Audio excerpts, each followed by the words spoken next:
Bonsoir à tous, bienvenue dans NCI News. Voici les titres de l'actualité. L'ambassadeur de l'Union européenne en Côte d'Ivoire a salué ce mardi la décision du chef de l'État de ne pas briguer un troisième mandat en octobre prochain.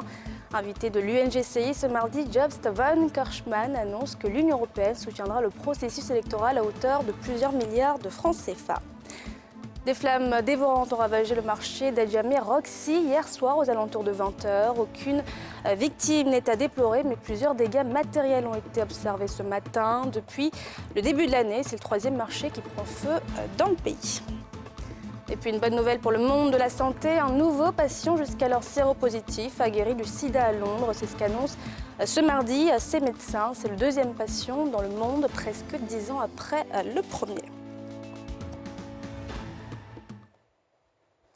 À 7 mois des élections présidentielles dans le pays, après l'annonce du président de la République de ne pas se présenter à un troisième mandat, l'ambassadeur de l'Union européenne en Côte d'Ivoire a rencontré ce mardi le club presse de l'UNGCI, l'Union nationale des journalistes de Côte d'Ivoire. Au cœur des discussions, la contribution de l'Union européenne pour des élections apaisées dans le pays. Salif Yelekou et Mathurin Badé. Maison de la presse ce mardi. Les maîtres des lieux échangent avec l'ambassadeur de l'Union européenne en Côte d'Ivoire, Job Van Kerschman. Au menu, plusieurs sujets, avec en ligne de mire l'élection présidentielle de 2020.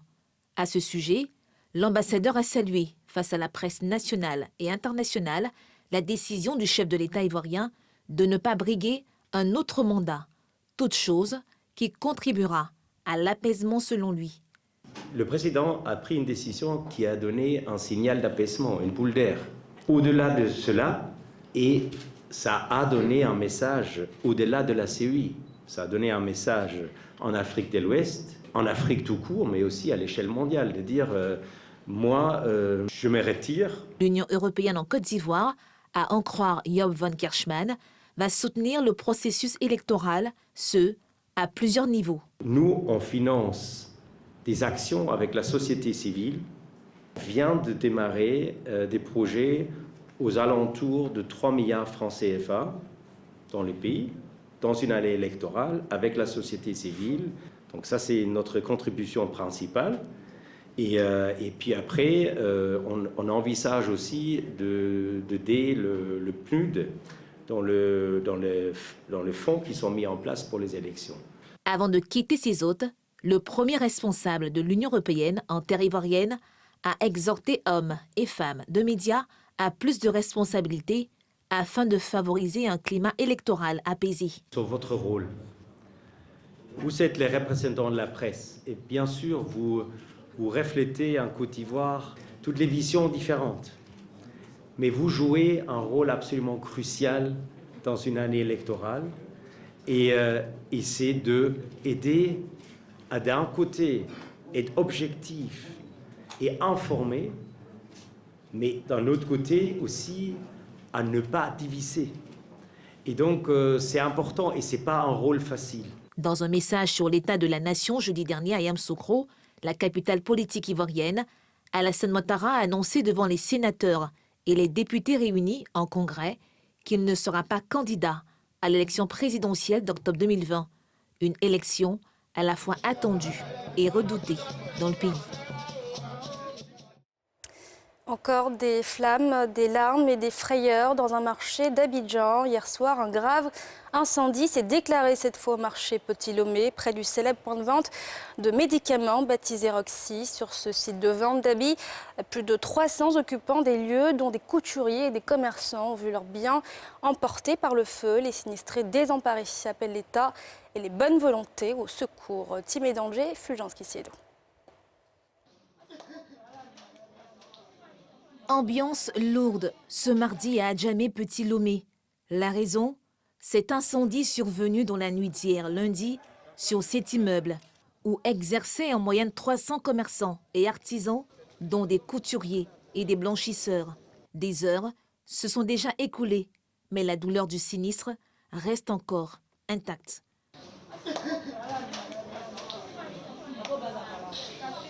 Sur la dalle, ce couturier sinistré peine lui aussi à retenir ses larmes. Il dit avoir vécu une nuit bien noire. Quand on a plusieurs boulots, On veille la nuit, on travaille. Bon, malheureusement, on a un kiosque ici où nous tous, on mange pendant les midi, 10h matin. Bon, c'est le monsieur, il a eu un malheur. Donc on a essayé de l'aider en essayant d'éteindre le gaz. Et le feu, ça a débordé. On n'a pu rien faire. La seule chose qui a pu sauver, c'est ma pièce d'identité. Tout mon bien pendant 10 ans. Depuis 2006, je suis quitté à moi venir à Abidjan ici. Tout est parti en fumée. Sur le théâtre, où certains cherchent d'hypothétiques biens sous les décombres noircis par les flammes, tous sont unanimes. Leur malheur vient de l'explosion d'une bouteille de gaz. Hier, nous, aux environs de 21 mois, on travaillait. Il y a un gars qui a une chose chez nous là. Donc, on ne sait pas qu'est-ce qui s'est passé, on a vu le feu. Bon, on a essayé d'éteindre, on n'a pas pu. Donc, le temps d'aller appeler les pompiers pour venir, le feu a déjà pris de l'ampleur. Le feu est parti d'une bouteille de gaz. Et voilà, nous avons tout perdu. Aucune perte en vie humaine n'est fort heureusement pas à déplorer, mais plus de 300 occupants des lieux, dont les couturiers et les habitants, après avoir tout perdu dans les flammes, se retrouvent à la rue. La dalle est brûlée. Il y avait des couturiers en haut, aussi qui ont tout perdu. Tout leur matériel de travail est parti en fumée. Vraiment, on a tout perdu. Le maire, qui a dépêché des collaborateurs sur les lieux, est certes solidaire de ses administrés. Mais son directeur de cabinet dit regretter le non-respect des consignes de sécurité incendie. Les pompiers qui sont arrivés à temps, il faut les saluer, ont eu des difficultés pour accéder à la niche qui amplifiait l'incendie. Donc quand on opère des déguerpissements, on est souvent mal compris. Il y a cet aspect sécuritaire-là qui nous guide. La mairie est formelle. Le projet d'assainissement de la commune va se poursuivre. Des baraques de couturiers sur une dalle, tout ça, c'est pas normal. Tout ce qu'on explique là, c'est l'indiscipline, c'est le refus d'obtempérer quand le premier magistrat donne des instructions. Il y a toujours des relents derrière qui nous empêchent de travailler. Mais je pense que dans sa volonté de mettre de l'ordre, on va y arriver. L'incendie des marchés devient une préoccupation en Côte d'Ivoire, tant la liste ne cesse de s'allonger. On vous le disait hier, le président de la Banque africaine de développement visite dans les locaux de l'hôpital Mère-Enfant de Bingerville ce lundi. Il était en compagnie de la fondatrice de cet hôpital, Dominique Ouattara. Kinmoumi Adesina n'a pas manqué de saluer l'initiative de la première dame ivoirienne sur un continent où le système de santé demeure une priorité. Salif Yalekou et Mathurin Badé. L'hôpital Mère-Enfant de Bingerville, situé dans la banlieue abidjanaise, avait ce lundi un hôte de marque, le président de la Banque africaine de développement, Dr Akinwumi Adesina, s'y est rendu pour découvrir ce modèle hospitalier qui met un point d'honneur sur la mère et l'enfant, une œuvre de la fondation Children of Africa portée par la première dame ivoirienne Dominique Ouattara. À cette occasion, elle a dressé un bilan de 2 ans d'activité, tout en souhaitant un partenariat dans le futur entre l'HME et la BAD. Il a coûté 25 milliards de francs CFA et a été construit et financé sur fonds entièrement privés grâce au soutien de nos généreux donateurs.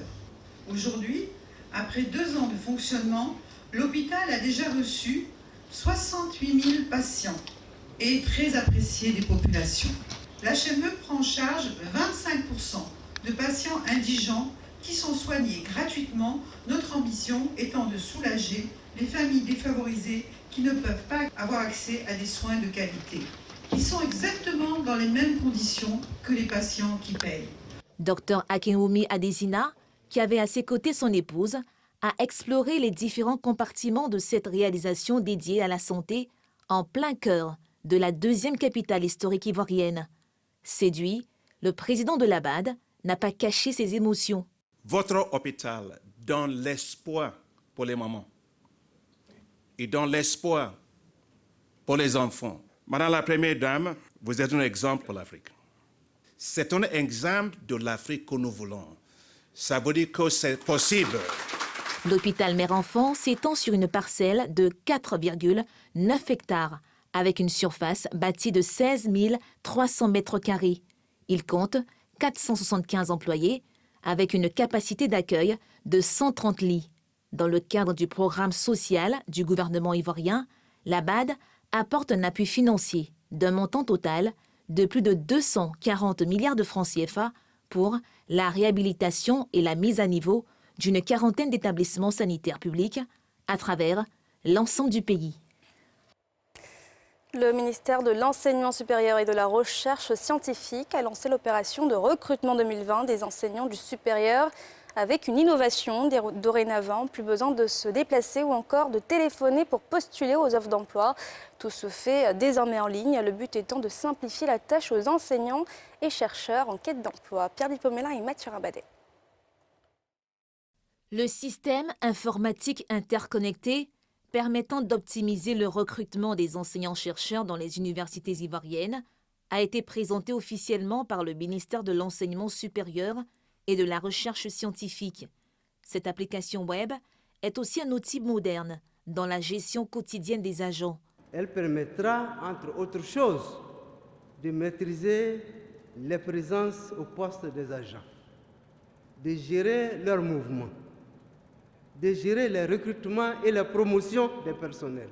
Pour le ministre Mabré-Touaqueuse, son département est prêt à expérimenter ce nouveau mode de recrutement. Nous sommes en mesure de lancer les recrutements des enseignants du supérieur au titre de l'année 2020.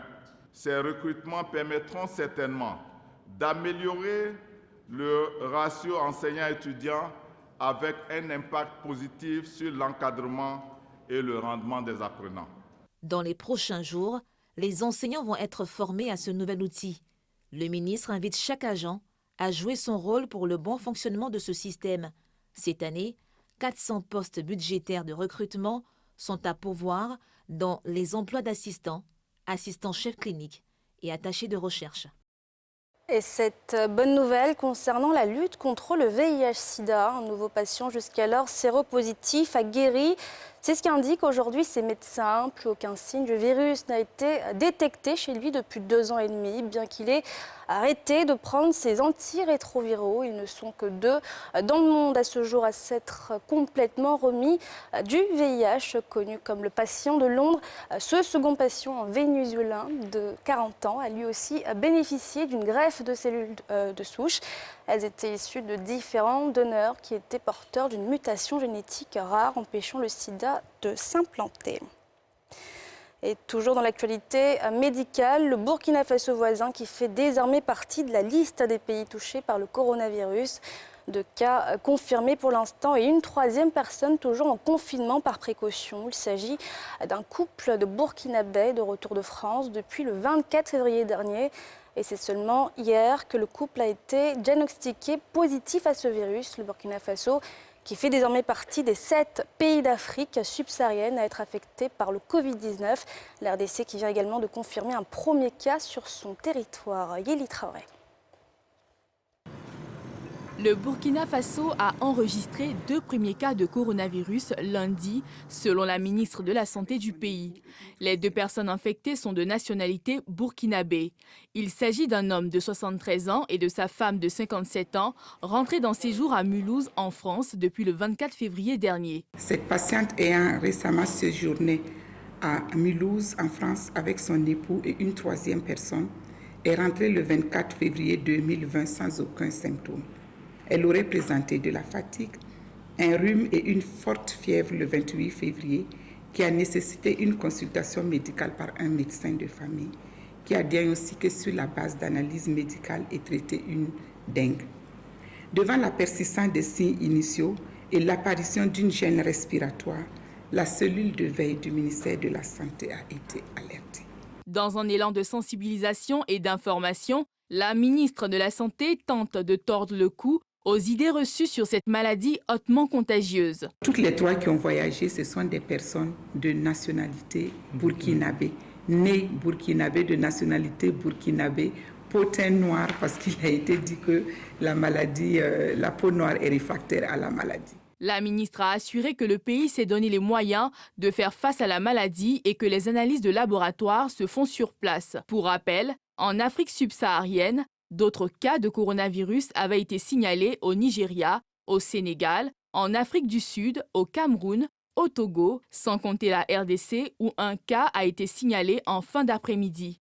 La Côte d'Ivoire, qui a été jusque-là épargnée, a pris des mesures de précaution sanitaire à l'entrée de l'aéroport Félix Houphouët-Boigny.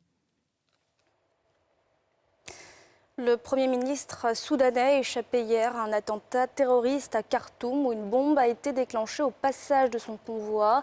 Des tirs d'armes automatiques ont suivi l'explosion. Abdallah Hamdok n'a pas été touché, il a été transporté en lieu sûr. On peut l'apercevoir ici sur ces images quelques heures après l'attaque. L'attentat, qui n'a toujours pas été revendiqué, n'a fait aucune perte en vie humaine. Seul un blessé léger parmi les membres du protocole et plusieurs dégâts matériels comme ces véhicules que vous avez vus à l'image. Il s'est exprimé sur Twitter, on l'écoute. Je tiens à rassurer le peuple soudanais. Je suis en sécurité et en bonne forme. Soyez sûrs, ce qui s'est passé aujourd'hui ne fera pas obstacle à notre transition. Il s'agit d'une attaque supplémentaire à la voie du changement au Soudan.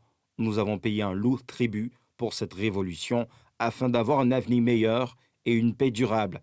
Cette révolution doit toujours être protégée pour la paix. Retour en Côte d'Ivoire, précisément à Bingerville, où des villages à Tchan sortent de l'enclavement et de l'anonymat, ce grâce aux efforts conjugués du gouvernement et du district autonome d'Abidjan. Depuis 2014, ils effectuent des travaux de bitumage des voies menant au village d'Adjamé, Bingerville, Anna, Bregbo, Akwa Agban, Akwa Santé ou encore Songon Agban. Une action de développement qui commence à porter ses fruits puisque de plus en plus d'opérateurs économiques commencent à affluer ces zones naguère difficile d'accès. Timé Danger et Harouna Zeba. Dans les villages de la commune de Bingerville, à l'est d'Abidjan, dont Songon Agban, Adjamé Bingerville, ou encore Anna, Bregbo, Akwe Agban et Akwe Santé, le bitumage était un rêve aussi bien pour les populations que les usagers de la route. Un rêve devenu désormais une réalité grâce aux efforts conjugués du gouvernement et du district autonome. Toujours on tombait en panne, la route était trop gâtée. C'est bien, nous avons le goudron ici, la voie bitumée. Nous avons même des gens qui viennent au village ici pour visiter le village. À Anna, village en bordure de lagune que nous découvrons ce lundi, le potentiel méconnu est aujourd'hui un pôle d'attraction dans la sous-préfecture de l'ancienne capitale. Mais Anna a changé pour ne pas goudron. Pour rentrer à Anna, quand on vient, aujourd'hui, si on avait au moins 1, 2, 3 voitures qui faisaient le transport à Anna, aujourd'hui, il y a du goudron. On peut avoir au moins 5, 6, 7, 8 voitures. Le goudron a fait qu'aujourd'hui, il y a beaucoup de choses qui vont changer. Akwe Agban connaît le même intérêt. On dit la route précède le développement. Effectivement, la route qu'ils sont en train de faire, on voit qu'il y a beaucoup de circulation ici. Les gens sortent facilement. Ils reviennent facilement. Il y a l'engouement au village. Ici, l'on est formel. Le village va être transformé au terme du bitumage de la voie Bingerville-Eloka. Avant, l'on exprime la gratitude pour le pas déjà posé. Je remercie d'abord les autorités qui ont pensé à confectionner cette route. Oui, bon, je dis merci au président de la République de nous avoir donné une bonne voie, bien bitumée, jusqu'au village. Voilà, ça fait que le village a évolué. Les travaux tant attendus sont en cours. Ici, nous trouvons à l'œuvre concasseurs et niveleuses. Le chantier est à la phase 3, celle de la stabilisation, couramment appelée phase sol-ciment. Elle est précédée de l'étape du déblai et du terrassement. Elle va être suivie du gravillonnage, puis du bitume. Les travaux de bitumage des voies dans les zones rurales s'inscrivent dans le programme de désenclavement des villages du district autonome d'Abidjan. Lancé en 2014, il couvre 108 km dans 63 villages à Tchan, pour un coût d'investissement de 55 milliards de francs CFA. Ce journal a été réalisé par l'ensemble de la rédaction. Merci de l'avoir suivi. Restez avec nous pour la suite de nos programmes et on se retrouve demain pour un nouveau rendez-vous de l'actualité.